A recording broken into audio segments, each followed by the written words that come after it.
My name is Laurel Weber, and I am going to be showing you some of the fascinating things that the QuiltCut2 device can do for your quilting. Today we're going to focus on squares, and we're going to show you how easy it is to get a vast variety of different size squares without having to ever use a template. So let's look at it and get going. The first thing we're going to do is we're going to true up our fabric so that we don't end up with squampus squares. So let's just go ahead and do that.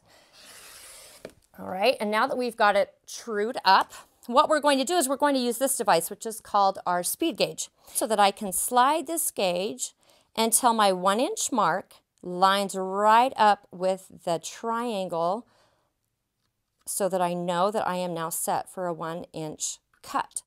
Move the ruler until our speed gauge lines right up. You can see how these two ends butt up right against each other, so I know that I have a 1-inch cut all the way down. So once I've checked it with my speed gauge, then I'm ready to make the cut.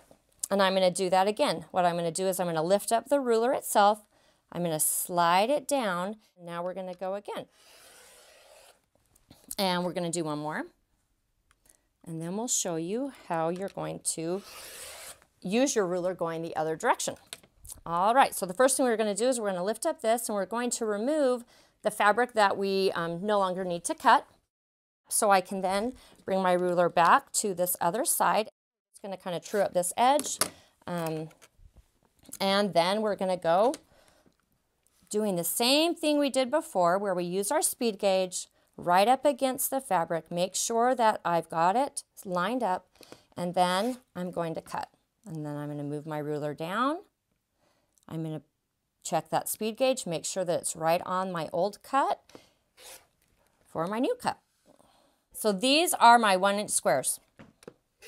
And you can see how easy that is to just keep going on down the line. So we have finished our cute little 1-inch squares. And now what we're going to do is we're going to get bigger. So I've got some lovely orange floral fabric here that I am going to go ahead and set up on our QuiltCut2. And we're going to do jelly roll size, so 2.5-inch squares. I'm going to need to adjust my speed gauge again, this time to 2.5. So I loosen up the screw head, and I'm just going to slide this down right there at the mark between 2.5. So there's my 2, and there's my 3, and there's the half.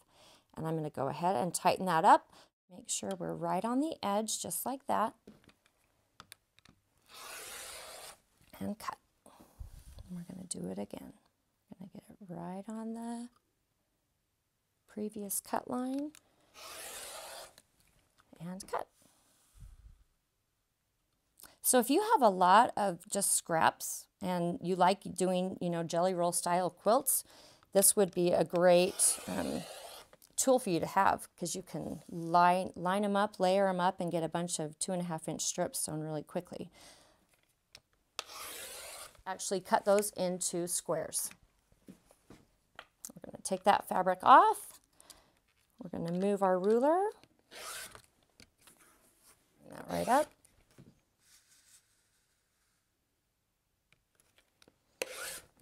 And these are nice little 2.5-inch squares. All right, so now let's go bigger. So 4 7/8 is the size that we're going to go. So I am going to set my speed gauge. There's my 4. And now I'm going to bring it right out here to the 7/8.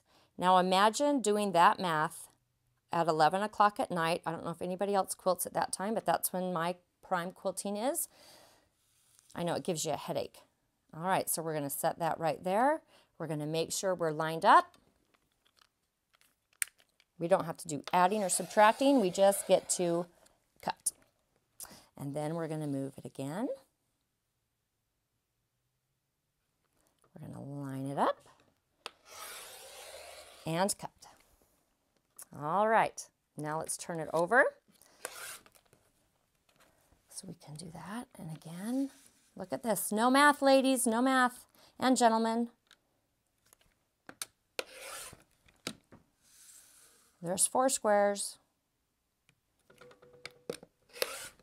There's 8 squares.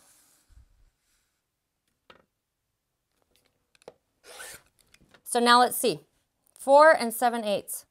And look at how quickly that went, and no headache. This is fantastic. So let's show you how to go even bigger. We're going to set our speed gauge at 6.5, which is about the maximum we can do using the speed gauge, but I can set this up all along here for any size block that I want to cut. Here we have it 6.5. Now the trick at this point is to push down on that speed gauge to make sure it stays true as I tighten it up.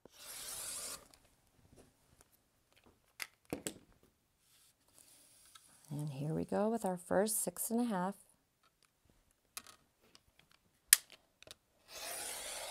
Inch cut.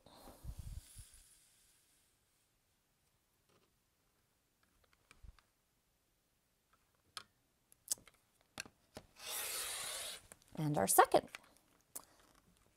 Now, here come our first 4 blocks set at 6.5 inches. We make that cut, and you can see that we've got 4 there. We're going to slide on down again. Line up our speed gauge, make our next cut. There's 8. And we can actually get one more cut in at this width.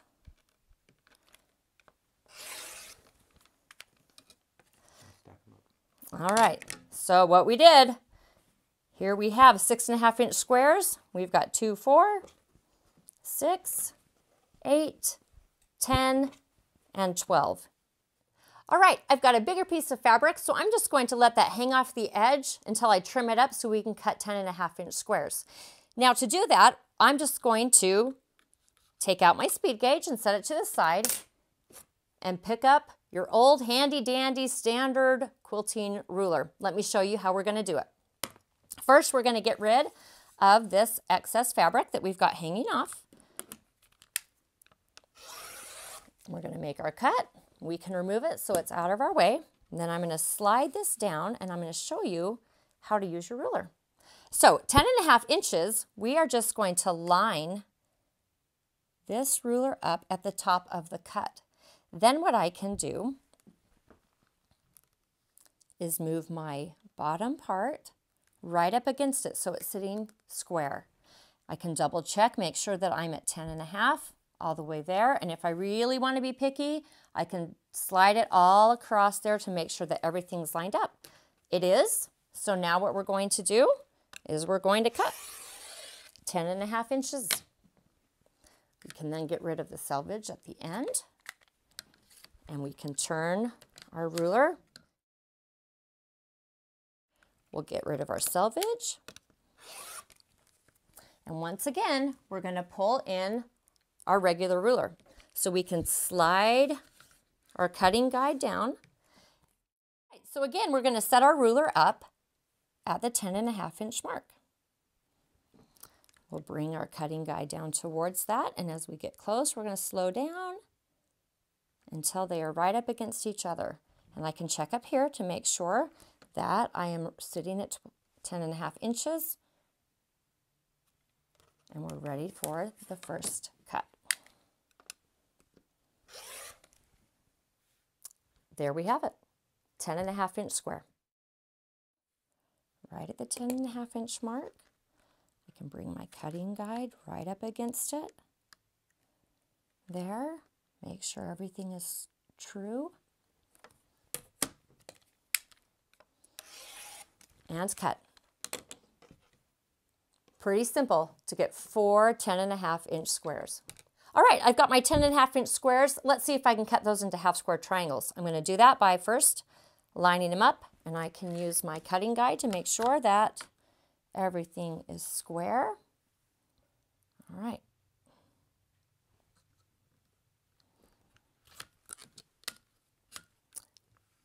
Now, let's set it at 45 degrees and cut these into those half square triangles.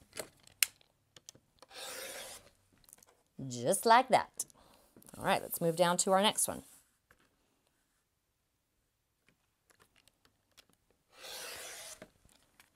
Is that easy or what? Now we're even going to do an even bigger one. We're going to go to a 15-inch square, and we're going to use our mat as our guide. So let's slide our ruler, line it up with the 0 on our mat, and make our first cut. Then we're going to just get rid of that extra piece. We're going to come down here using our mat, and I'm just going to line my edge right up on that 15. Make my second cut. Now, because 15 inches is so wide, we are actually going to leave this here, and we're going to move the selvage off so that when I turn, I'm cutting right on the 0 and getting rid of that selvage. So this is squared up. Now I'm going to lift this. I'm going to get it into the rail, and I'm going to line it up right on the edge here at my 0 mark. Cut. And then just using the guide on my mat, I'm going to put it right at the 15 and cut. And there is your 15-inch square. I've got a 15-inch square. I've got my 10.5-inch squares that I cut into half square triangles. I have my 6.5-inch square, 4 7/8 inches, 2.5, and 1. And the great thing is with the QuiltCut 2, I could cut any size square in between.